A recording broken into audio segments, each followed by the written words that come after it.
على المختار في القدم أمن تذكر جيران بذي السلم مزجت دمعا جرى من مقلة بدمي مولاي صل وسلم دائما أبدا على حبيبك خير الخلق كلهم محمد سيد الكونين والثقلين والفريقين من عرب ومن عجم هو الحبيب الذي ترجى شفاعته لكل هول من الأهوال مقتحم ثم الرضا عن أبي بكر وعن عمر وعن علي وعن عثمان ذي الكرم والآل والصحب ثم التابعين لهم أهل التقى والنقى والحلم والكرم يا ربي بالمصطفى بلغ مقاصدنا يا ربي بالمصطفى بلغ مقاصدنا يا ربي بالمصطفى بلغ مقاصدنا واغفر لنا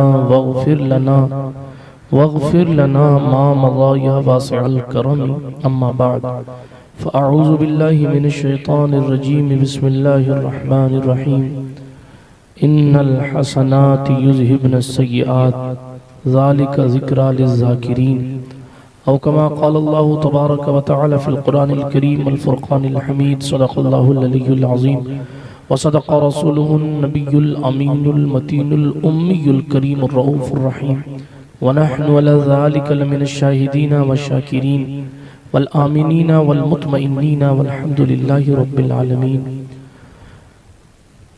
لي خمسة نطفي بها حر الوباء الحاطمة المصطفى والمرتضى وابناهما والفاطمة بکار خیش حیرانم مغثنی یا رسول اللہ پریشانم مغثنی یا رسول اللہ ندارم جست مل جائے ندانم جست ماوائے توی خود ساز و سامانم اغثنی یا رسول اللہ شاہ بے کس نوازی کن طبیبہ چارہ سازی کن مریض درد عصیانم اغثنی یا رسول اللہ رضایت سائل بے پر توی سلطان لا تنہر شاہ بحر عزی خانم اغثنی یا رسول اللہ صلی اللہ تعالی علیہ وعلا آلہ وصحبہ وسلم الہی خیر گردانی بحق مصطفیٰ و مرتضی و شاہ جیلانی و شاہ سمنانی آئیے اس محفل پاک میں تھوڑی دیر مختصر انداز میں اپنی حاضری پیش کروں اس سے قبل اپنے اسلاف کے طریقے کے مطابق سید عالم نور مجسم مالک رقاب امم مختار کائنات مقصود کائنات باعث تخلیق کائنات وجہ تکوین کائنات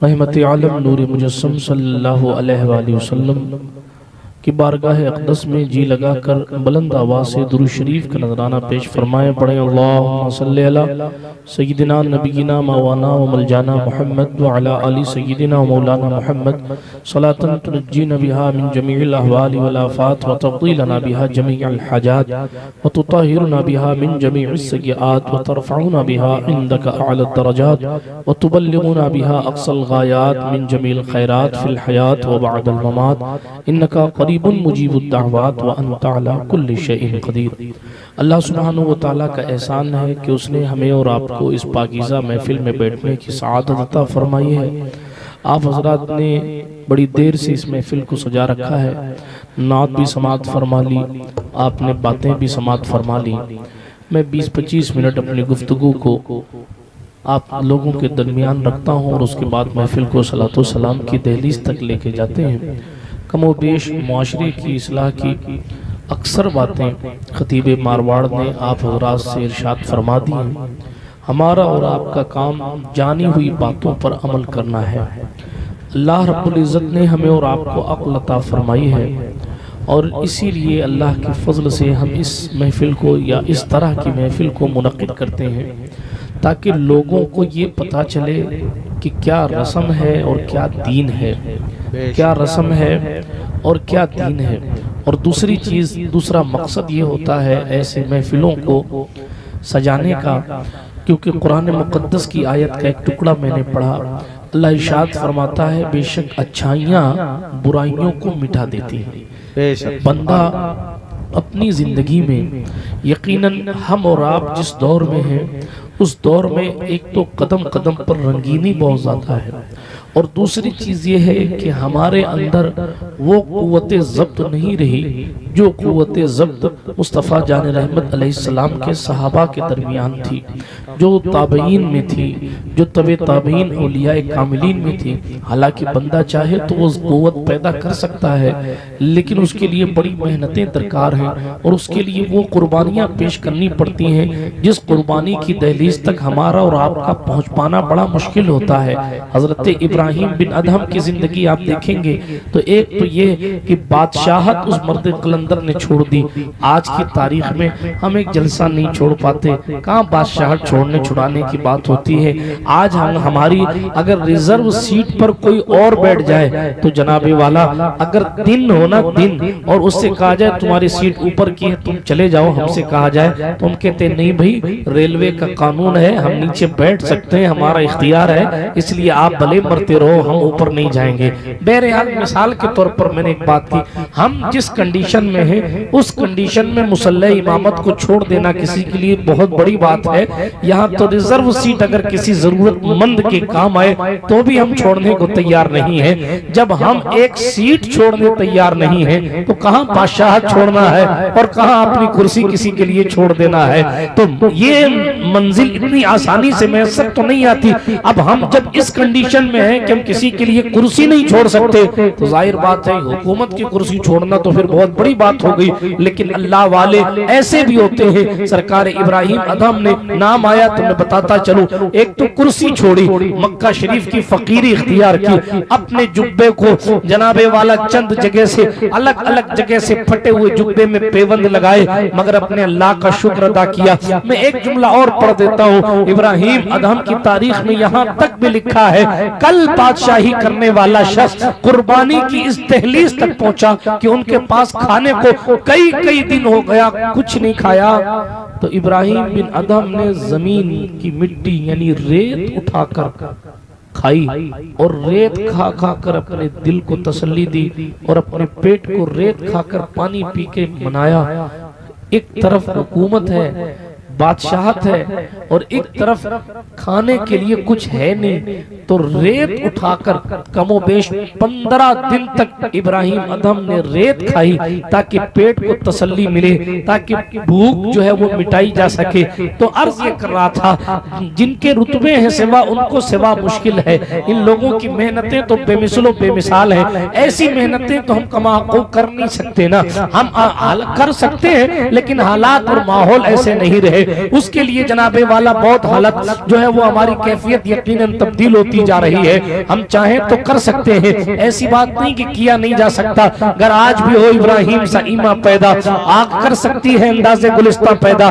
ایسا نہیں ہے کہ بندہ اس دور میں کر نہیں سکتا، لیکن اس کے لیے بہت زیادہ محنت کی ضرورت ہے۔ کہنے والے نے کہا وہ شعور بندگی اب میری زہد میں کہاں ہے، وہ شعور بندگی اب میری زہد میں کہاں ہے۔ نہ نماز ہے علی سی، نہ بلال سی اذان ہے، وہ اذانیں بے مثال تھی، وہ نمازیں بے مثال تھی، وہ ان کا حیا علی الصلاۃ کہنا ہوتا تھا کہ لوگوں کے دلوں کی کھڑکیاں کھل جاتی تھی اور ہدایت کا نور ان کے سینے میں جا کر پیوست ہو جایا کرتا تھا۔ برادران ملت اسلامیہ، لیکن ہم ایسی محفلوں کو اس لیے سجاتے ہیں تاکہ زندگی میں جو گناہ ہو چکے ہیں ان گناہوں کے لیے ہم کفارے کے طور پر نیکیاں پیش کریں، تاکہ اللہ نیکیوں کے صدقے ان خطاؤں کو بخشش کا پروانہ عطا فرما دے۔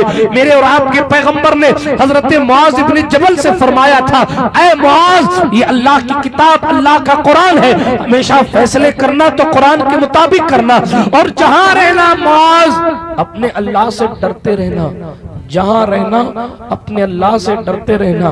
اور سرکار مصطفیٰ کریم علیہ السلام نے سرکار معاذ ابن جبل کو نصیحت فرمائی، اور نصیحت فرماتے فرماتے یہ بھی ارشاد فرمایا، اے معاذ دیکھیں پہلا تو حضور نے فرمایا جہاں رہنا ڈرتے رہنا۔ بندے سے گناہ ہو جائے تو اس کو اپنے گناہ پر اڑے نہیں رہنا چاہیے۔ گناہ کر کے اڑا رہنا ابلیس کا کام ہے، اور گناہ کر کے توبہ کر لینا ولیوں کی شان ہے۔ اللہ فرماتا ان اللہ یحب التوابین، اللہ توبہ کرنے والے کو پسند فرماتا ہے۔ تو اگر خطا ہو جائے تو بندے کو چاہیے کہ اپنی پیشانی اپنے مولا کی بارگاہ میں رکھے، میں خطا کار ہوں مالک، لیکن غفار یعنی گناہوں کو بخشنے والا تیرے سوا تو کوئی ہے نہیں۔ جب بندہ اپنی جبین نیاز کو، جبین عبادت کو اللہ سبحانہ وتعالیٰ کی بارگاہ میں اپنی پیشانی کو جھکاتا ہے تو سب سے آسانی سے جو ذات راضی ہو جاتی ہے وہ ذات ہمارے اور آپ کے اللہ پاک کی ذات ہے۔ لیکن یہ الگ بات ہے کہ لوگ رشتہ داروں کو راضی کرنے کی محنت زیادہ کرتے ہیں، پروردگار کو راضی کرنے کی محنت کم کرتے ہیں۔ یہی وجہ ہے کہ رشتہ دار کبھی راضی رہتے ہیں، کبھی راضی نہیں رہتے ہیں، لیکن جو لوگ پروردگار کو راضی کر لیتے ہیں وہ پھر یہ نہیں دیکھتے کہ فلاں مجھ سے راضی ہے کہ نہیں ہے، اس لیے کہ جب پروردگار راضی ہو گیا، من کان للہ کان اللہ لہو، جو اللہ کا ہو جاتا ہے پھر رشتہ دار کیا ساری خدائی اس کی ہو جاتی ہے، قرابت دار کیا ساری خدائی اس کی ہو جاتی ہے۔ برادران ملت اسلامیہ، تو عرض یہ کر رہا تھا، اللہ کے رسول علیہ السلام نے فرمایا معاذ جہاں بھی رہنا اللہ سے ڈرتے رہنا۔ یہ صرف معاذ ابن جبل کو نصیحت نہیں ہے بلکہ قیامت تک کے مسلمانوں کو یہ نصیحت ہے، جہاں بھی رہنا ڈرتے رہنا۔ جو گنہگار ہیں، ایمان جو ہے نا، ایمان امید اور خوف کے درمیان کا نام ہے۔ کوئی نیک آدمی یہ سوچے میں ہی سب کچھ ہوں تو اس کا بھی بیڑا غرق ہے، اور کوئی خطا یکار یہ سوچے کہ میں جو ہے وہ کفر کی دہلیز پہ آ گیا ہوں، یا میں نے جیسے ہمارے معاشرے میں کہتا رہے صاحب ہم تو کافر لوگ ہیں، یہ جملہ نہیں کہنا چاہیے، غلط ہے، بالکل غلط ہے۔ کتنا بھی گناہ ہو جائے، میرے اور آپ کے پیغمبر نے ارشاد فرمایا صلی اللہ علیہ وسلم، گناہ کتنا بھی زیادہ ہو جائے لیکن اپنے رب کی بارگاہ میں توبہ کیا کرو۔ حضور فرماتے ہیں، حضور کی حدیث کا مفہوم ہے، اگر سمندر کے جھاگ کے برابر بھی گناہ ہو جائے اور پھر رو کے کہو میرے اللہ مجھے معاف کر دے، تو میرے رب کی رحمت ان گناہوں سے کہیں زیادہ وسیع ہے۔ اس لیے یہ جملہ نہیں رہا ہم تو یوں لوگ ہیں، نہیں، بلکہ غلطی کو غلطی مان کر رب کی بارگاہ میں توبہ کرنی چاہیے۔ مولانا صاحب آپ نے یہ کہا کہ یہ چیز ہے، امام صاحب آپ نے کہا ایسا ہے، اس سے خطا ہو گئی، میں آپ کو گواہ بنا کے توبہ کرتا ہوں اور انشاءاللہ تبارک و تعالیٰ دوبارہ ایسا گناہ نہیں کروں۔ یہ مسلمان کی شان ہونی چاہیے۔ تو میں عرض کیا کر رہا تھا، اگر کوئی یہ ایسا ہونا کہ کوئی نیک آدمی یہ سوچے کہ میں ہی سب کچھ ہوں، میں نیک ہوں اس لیے میرا اسٹیٹس بہت زیادہ ہے، میرا مرتبہ بہت زیادہ ہے، یہ لوگ میرے برابر کے نہیں ہیں وغیرہ وغیرہ، یہ اسلام کی فکر نہیں ہے۔ جو کائنات کا مختار ہے وہ صحابہ کو اپنے ساتھ بٹھا لیتا ہے۔ وہ اور مذہب کے لوگ ہوں گے جن کی تعلیم کچھ اور ہے۔ جس دن انس بن مالک کو حضور نے اپنی پلیٹ میں بٹھا کے کھانا کھلا دیا، قیامت کی صبح تک کے لیے قانون بن گیا، نہ انس جس ٹیم میں ہے اس صحابہ یعنی حضور کے ساتھیوں کی ٹیم جیسی کوئی ٹیم آ سکتی ہے، اور نہ مصطفیٰ جان رحمت جیسی کوئی ذات آ سکتی ہے جس کے تلوے کو جبریل امین چومتے ہیں۔ جب وہ اپنے غلام کو ایک برتن میں ایک تھالی میں بٹھا کر کھلا سکتے ہیں، تو اب دنیا میں کسی پیر صاحب کو یہ ادھیکار اور اختیار نہیں ہے کہ وہ کہیں کہ تو وہاں بیٹھ میں یہاں بیٹھوں گا، اس لیے کہ تیری حیثیت اور اوقات نہیں ہے کہ وہاں تو میرے برابر بیٹھ کے کھائے۔ یہ آپ کوئی کچھ کرے لیکن یہ اسلام کی تعلیم، حضور کی سنت کی مخالف یہ بات ہے۔ بلکہ کئی لوگوں کے تو دیوالے ہو گئے اسی چکر کو۔ بنی اسرائیل کا ایک خلیل تھا نا، مشہور سا قصہ ہے، ایک شخص تھا نا، تو ایک نیک آدمی بیچارہ بیٹھا تھا۔ اب وہ نیک آدمی بڑے ٹھاٹ بھاٹ کے ساتھ بیٹھا تھا، لوگ جانتے تھے کہ صاحب یہ نیک آدمی ہے، اور نیک آدمی کی لوگ تکریم عزت کرتے تھے۔ اس عزت کے چکر میں وہ ابلیس کے چنگل میں آ گیا، اللہ کی پناہ۔ یہ جناب والا احترام بھی بڑی خطرناک چیز بن جاتی ہے کبھی کبھی، اور لوگوں کے دل میں، لوگوں کے نفس کو اتنا موٹا کر دیتی ہے یہ چیز کہ بندہ ریاکاری سے بھر جایا کرتا ہے اور دکھاوے کی کنڈیشن میں آ کر اپنی زندگی کو برباد کر لیا کرتا ہے۔ لیکن مصطفیٰ جان رحمت صلی اللہ علیہ وآلہ وسلم کے مذہب کی تعلیم کیا ہے، میں اپنی گفتگو کو تیزی کے ساتھ ختم کروں گا۔ تو وہ بنی اسرائیل کا شخص تھا، انتہائی گنہگار تھا، انتہائی برا تھا، لوگ جانتے تھے کہ یہ برا ہے. ایک شخص تھا انتہائی نیک تھا, بہت زیادہ شریف تھا, لوگ جانتے تھے یہ بڑا عبادت گزار ہے, بہت عبادت کرنے والا شخص ہے, یہ بہت اللہ والا شخص ہے. اچھا صاحب, ایک دن وہ بیٹھا ہوا تھا, عبادت گزار شخص, عبادت کرنے والا شخص, اس کے سر پر جو ہے وہ بادل نے سایہ کیا ہوا تھا.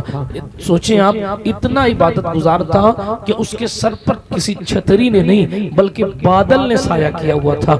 اب جب بادل نے سایہ کیا ہوا تھا, ایک گنہگار شخص وہاں جو مشہور تھا گنہگار, وہ وہاں سے گزرا تو دیکھا اللہ والا بیٹھا. اس کے دل میں خیال آیا میں بڑا گنہگار ہوں, بڑا خطا کار ہوں, لاؤ اس اللہ والے کے پاس تھوڑی دیر بیٹھ جاؤں تاکہ اس کی برکت سے میرے گناہ معاف ہو جائیں, تاکہ اس کی برکت سے میرے گناہ معاف ہو جائیں. ٹھیک ہے, توبہ کی نیت سے وہ نیک آدمی کے پاس جا کر بیٹھا. جیسے اس کے پاس جا کر بیٹھا نا تو اس کے نفس نے اس سے کہا ارے تو اتنا نیک آدمی, اور یہ جو تیرے پاس بیٹھا ہے یہ مشہور ہے کہ ایک نمبر کا چمنا ہے, اب تیرے پاس اگر یہ دیکھ لے گا, یہ بیٹھ جائے گا تو لوگ کیا کہیں گے کہ مولانا کتنے برے انسان کے ساتھ بیٹھے. آج امام صاحب بھی چرسیوں کے ساتھ یوں نہیں بیٹھنا چاہتے. صحبت کا ایک کانسیپٹ الگ ہے, اچھی صحبت اچھی بناتی ہے, بری صحبت بری بناتی ہے, لیکن کم سے کم اتنا صحبت تو رکھیے کہ وہ کبھی پلٹے تو مولانا آپ کا دروازہ کھلا رہے کہ آپ کی چوکھٹ پر آ کر توبہ کر سکے. اتنا تو رکھیں نا کانٹیکٹ, اتنا تو تعلق کم سے کم رکھیں کہ کبھی اس کا ایمان جوش مارے, کبھی اس کو قدرت توبہ کی توفیق دے اور آپ کی طرف پلٹے تو یوں نہیں کہ آپ 36 قدم دور کھڑا کر کے اسے جہنم کی دہلیز تک پہنچا دیں, نہیں, بلکہ اسے کم سے کم اتنا ربط ضبط تو رکھیں کہ وہ رب کی بارگاہ میں رجوع کرنے کے لیے آپ کا سہارا لے سکے. ہمارے بزرگوں کی شان تو یہ رہی ہے کہ اگر ایک شرابی بھی, اسلام یوں ہی نہیں پھیلا ہے, اس کے کیریکٹر اور کردار نے لوگوں کو یہ کہنے پر مجبور کر دیا ہے کہ ایک عرب نے آدمی کا بول بالا کر دیا, خاک کے ذروں کو ہم دوش سریا کر دیا, خود نہ تھے جو راہ پر اوروں کے ہادی بن گئے, کیا نظر تھی جس نے مردوں کو مسیحا کر دیا. شراب کی عادت رکھنے والے شخص اگر شراب کی وجہ سے گندی نالی میں پڑے ہیں تو ایسے اللہ کے ولی گزرے ہیں کہ انہوں نے اس کو اٹھا کر اور کنارے رکھے اس کے چہرے دلائے. کوئی کہے صوفی جی کیا کر رہے ہو, شرابی کے چہرے دلا رہے ہو, اور تو وہ جواب میں کہتے ہیں تو انسان یہ تصوف تھا, یہ صوفیوں کی زندگی تھی. انہوں نے جناب چہرے دھلا کر اور رب کی بارگاہ میں ہاتھ اٹھا کر دعا کی, اے میرے مالک چہرہ دھلانا میرا کام تھا, بخشش فرمانا تیرا کام ہے. یہ کہہ کر جب چلے گئے اور جب پلٹے ہیں تو دیکھا مسجد کے اندر اللہ کے ولی سے پہلے تہجد کے وقت وہ شرابی موجود تھا. کہنے لگے اے مالک یہ کیا ہوا؟ آواز آئی تو نے اس کا چہرہ دھلایا تھا, ہم نے اس کا دل دھل دیا. تو ہماری زندگیوں میں یہ چیز ہونی چاہیے, ہمارے بزرگوں کا طریقہ ہے. اگر آپ یہی تو انکساری ہے, یہی تو تواضع ہے, یہی تو اپنے رب کی بارگاہ میں جھکنا ہے, یہی تو مالک کے بندوں سے پیار کرنا ہے, یہی تو خدمت خلق ہے, یہی تو مصطفیٰ جان رحمت علیہ الصلوۃ والتسلیم کی دین کی تعلیم. اگر اس عابد کی طرح ہو گئے, دل میں خیال آئے ارے میں اتنا نیک آدمی اس کے ساتھ کھڑا رہوں گا, اللہ اللہ, لوگ کیا کہیں گے؟ میرا اسٹیٹس نہیں ہے کہ میں بنی اسرائیل کے گندے آدمی کے ساتھ میں نیک آدمی. ابھی خیال ہی آیا تھا نا, واقعہ لمبا ہے, محل استشہاد عرض کر دوں. بادل کا سایہ ہٹ گیا, ابھی تک چھتری لگی تھی نا, بادل کی ہٹ گئی, صرف یہی خیال کیا. اللہ نے اس وقت کے نبی کو وہی بھیجی اور کہا جاؤ گنہگار کے پاس بھی جاؤ, عبادت گزار کے پاس بھی جاؤ. گنہگار سے کہنا تو نے یہ جو توبہ کی نیت سے کسی اللہ والے کا قرب چاہا, اس نیت کی برکت سے ہم نے تیرے گناہوں کو معاف کر دیا. اور مولانا صاحب سے کہنا, عابد صاحب سے کہنا, عبادت گزار سے, تیرے دل میں یہ جو خیال پیدا ہوا نا میں اتنا نیک آدمی, یہ میرے برابر بیٹھنے کے لائق نہیں ہے, جاؤ میرے نبی اس سے بھی کہہ دو تو نے آج تک جو کچھ کیا تھا ہم نے سب رد کر دیا. دونوں سے کہو پھر سے موقع دیتا ہوں، پھر سے عبادت شروع کرو۔ نہ عابد یہ سننا عبادت گزار یہ سمجھے کہ میں بہت زیادہ نیک ہوں، اور نہ گنہگار یہ سمجھے کہ میں اللہ کی رحمت سے مایوس ہو جاؤں۔ نہیں، اللہ کی رحمت سے مایوسی کفر ہے، ایمان نہیں ہے۔ اسی لیے فرمایا گیا 70 بار گناہ ہو جائے تو 70 بار توبہ کریں۔ میرے رب کی شان ایسی ہے کہ وہ 70 بار انشاءاللہ معاف عطا فرمائے۔ بات سمجھ آ رہی ہے آپ کو؟ تو یہ آیت کریمہ میں پڑھ رہا تھا، اور اس میں سرکار معاذ کی حدیث آ گئی۔ میرے اور آپ کے پیغمبر نے فرمایا تھا معاذ جہاں رہنا اللہ سے ڈرتے رہنا، جہاں رہنا اللہ سے ڈرتے رہنا۔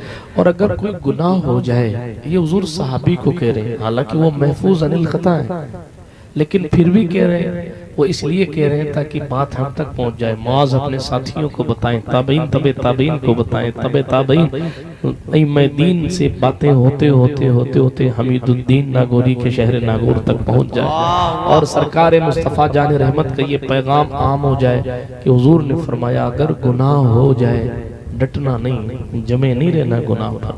اگر گناہ ہو جائے تو پہلے تو توبہ کر لینا، اور اس کے بعد کوئی نیکی کر لینا۔ یہ حضور کی حدیث ہے، کوئی نیکی کر لینا، تاکہ حضور کتنا پیار فرما رہے امت سے، کوئی نیکی کر لینا تاکہ وہ نیکی جو کرو نا، وہ نیکی جو کرو گے تو وہ نیکی تمہارے گناہ کا کفارہ بن جائے گی۔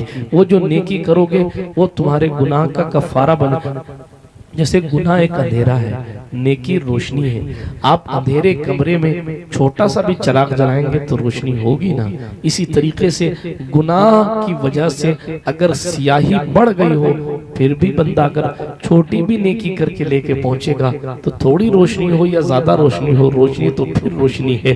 نیکی ظلم جو ہے وہ تاریکی ہے، سیئہ یعنی برائی جو ہے وہ ظلم ہے، اور مصطفیٰ جان رحمت علیہ السلام کے دین کا علم بھی نور ہے۔ تو میں اپنی بات کو اختتام کی سرحد تک لے کر جاتا ہوں۔ آیت کریمہ میں نے پڑھی، اللہ ارشاد فرماتا ہے بے شک اچھائیاں برائیوں کو مٹا دیتی ہیں۔ ایسی محفلوں کے انعقاد کا ایک مقصد یہ بھی ہوتا ہے، زندگی میں جو کچھ ہوا ان تمام گناہوں سے ایسی محفل میں توبہ کی جاتی ہے، اور آنے والی زندگی، آنے والے دور کے لیے، آنے والی نسل کے لیے، آنے والے عہد کے لیے ایسی محفلوں کو سجا کر برکت کی دعائیں کی جاتی ہیں، تاکہ ابھی جو ہوا جو گناہ ہو چکے اس سے بندہ رجوع کرے، اور آئندہ کے لیے چونکہ محفل کی برکت ہے، محفل سے ثواب ملتا ہے، محفل میں جن لوگوں کا ذکر کیا جاتا ہے ان کے نام مبارک کی خیرات ملتی ہے، محفل میں جس کے نام سے محفل کو منسوب کیا جاتا ہے ان کی روحیں متوجہ ہوتی ہیں۔ ایسی محفلیں اسی لیے سجائی جاتی ہیں تاکہ آنے والی زندگی میں خوب خوشیاں اور برکتیں ان لوگوں کے نام سے آئیں جن کے نام مبارک سے اس محفل پاک کو سجایا گیا ہے۔ تو قرآن مقدس نے فرمایا بے شک اچھائیاں برائیوں کو مٹا دیتی ہیں، ذالک ذکرہ للذاکرین۔ ہر ایک کے لیے نہیں ہے یہ بات، لیکن قرآن نے کہا یہ نصیحت ہے، نصیحت قبول کرنے والوں کے لیے۔ کس کے لیے نصیحت ہے؟ زور سے بولیے، نصیحت قبول کرنے والے کے لیے نصیحت ہے۔ اگر کوئی نصیحت قبول نہ کرے تو اس کو کوئی فائدہ نہیں۔ بات سمجھ آ رہی ہے؟ اگر کسی کو نصیحت اسی کنڈیشن میں ہو کہ نہیں صاحب ہمیں قبول کرنی نہیں ہے، تو جائیے آپ کا ساتھ، ان لوگوں کا ساتھ۔ ایک حدیث شریف میں آیا، میرے پیغمبر نے ارشاد فرمایا صلی اللہ علیہ وسلم، جو لوگ نماز نہیں پڑھتے قیامت کے دن، جو لوگ بغیر عذر شرعی نماز چھوڑ دیتے ہیں قیامت کے دن ان کا ساتھ فرعون اور شداد کے ساتھ ہوگا، معاذ فرعون کے ساتھ ہوگا۔ اب آپ اگر جان بوجھ کے فرعون کی کمپنی میں جانا چاہتے ہیں تو آپ کو کون بچا سکتا ہے؟ لیکن کربلا کا ریگزار ہمیں اور آپ کو پلٹ پلٹ کر اپنی طرف بلاتا ہے، اور کہتا ہے یہاں آ، یہاں دیکھ، علی اکبر جیسی خوبصورتی پوری دنیا کا حسن آج کی تاریخ میں بھی ملا لیا جائے اور پوری دنیا کا حسن ملا کر اگر کربلا کی تہلیز پر لا کر رکھا جائے تو میرا عشق یہ کہتا ہے دنیا کا سارا حسن اس وقت ایک طرف ہے اور مولا علی اکبر اکیلے کا حسن ایک طرف ہے۔ جوانوں کے لیے اس سے بڑھ کر مثال آج کی تاریخ میں میں کیا پیش کروں؟ خاندان ایسا ہے کہ علی حیدر کرار کا سگا پوتا ہے، خاندان ایسا ہے کہ کسی چھوٹے موٹے کا نہیں، امام حسین کا بیٹا ہے۔ ہاں حال یہ ہے کہ حسن اور خوبصورتی کا معاملہ یہ ہے، آپ کتنی بھی ڈینٹنگ پینٹنگ کریں، کتنا بھی خوبصورت کوئی بھی شخص قدرتی طور پر کیوں نہ ہو آج کی تاریخ میں، لیکن کسی کے پاس وہ حسن نہیں ہے جو حضرت مولا علی اکبر کی پیشانی میں چمکتا تھا۔ ان کا لقب ہم شکل پیمبر ہے، ہم شبیہ مصطفیٰ ہے۔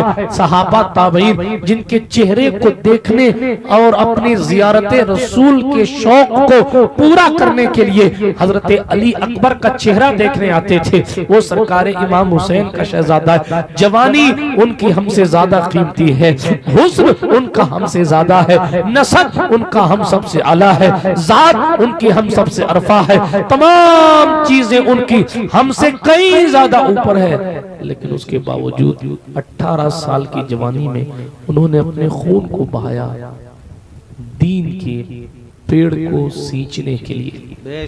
پھول زخموں کے کھلائے ہیں ہوائے دوست نے، خون سے سینچا گیا ہے گلستان اہل بیت، خون سے سینچا گیا ہے گلستان اہل بیت۔ قافلہ سالار منزل کو چلے ہیں سونپ کر، وارث بے وارثاں کو کاروان اہل بیت۔ وقت رخصت کہہ رہا ہے خاک میں ملتا سہاگ، لو سلام آخری اے بے وگان اہل بیت۔ فاطمہ کے لاڈلے کا آخری دیدار ہے، حشر کا ہنگامہ برپا ہے میان اہل بیت۔ سر شہیدان محبت کے ہیں نیزوں پر بلند، اور اونچی کی خدا نے قدر و شان اہل بیت۔ اورے کرتی ہیں عروسان شہادت کا سنگار، خوب رو دولہا بنا ہے ہر جوان اہل بیت۔ دولہا وہاں بھی بندہ بنا ہے، لیکن اس دولہے پر کائنات تصدق ہوئی چاہتی ہے۔ سرکار علی پر نام کیوں میں لے کر آیا ہوں؟ کثرت سے جوان تشریف فرما ہے، ان سے کہتا ہوں وہ حسین کا بیٹا ہے، چہرے میں حضور نظر آتے ہیں، سگا مولا علی کا پوتا ہے، 18 سال کی جوانی بھی ان کے پاس ہے، اور یہ ساری چیزیں دین کے لیے لٹا دی، قربان کر دی۔ جب ان سے زیادہ ہم قیمتی نہیں ہو سکتے تو ہم اپنی گردنیں کٹانے کے بجائے کم سے کم رب کی بارگاہ میں جھکا تو سکتے ہیں۔ جب وہ اتنی قیمتی جان دین کے لیے چلی گئی تو ہماری اور آپ کی حیثیت کیا ہے؟ جب وہ ایسا خوبصورت شہزادہ دین پر فدا ہو گیا تو ہماری اور آپ کی حیثیت کیا ہے؟ ہمیں اور آپ کو یہ چاہیے کہ اپنے کردہ گناہ سے، اپنے تمام اعمال بد سے اپنے رب کی بارگاہ میں رجوع کریں، توبہ اور استغفار کریں، خیرات مانگیں اس مولا کائنات کے شیر نر کی جس نے اسلام کو اپنے خون سے سینچ دیا، اور قیامت کی صبح تک جس مذہب کو چلانے کے لیے کسی جناب والا، کسی ایسی ذات کی ضرورت نہیں جو یہ کہے کہ مذہب میں چلاتا ہوں، دین میں چلاتا ہوں۔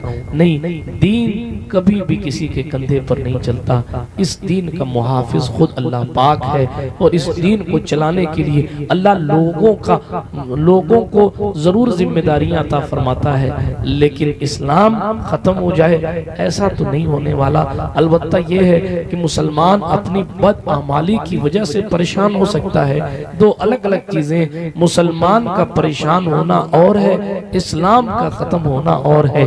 مسلمان اپنے برے عمل کی وجہ سے پریشان ہو سکتا ہے، لیکن یہ ایسی قوم ہے جب اچھے عمل کر کے اپنے رب کی طرف پلٹے گی تو قدرت پھر اسے عروج عطا فرمائے گی۔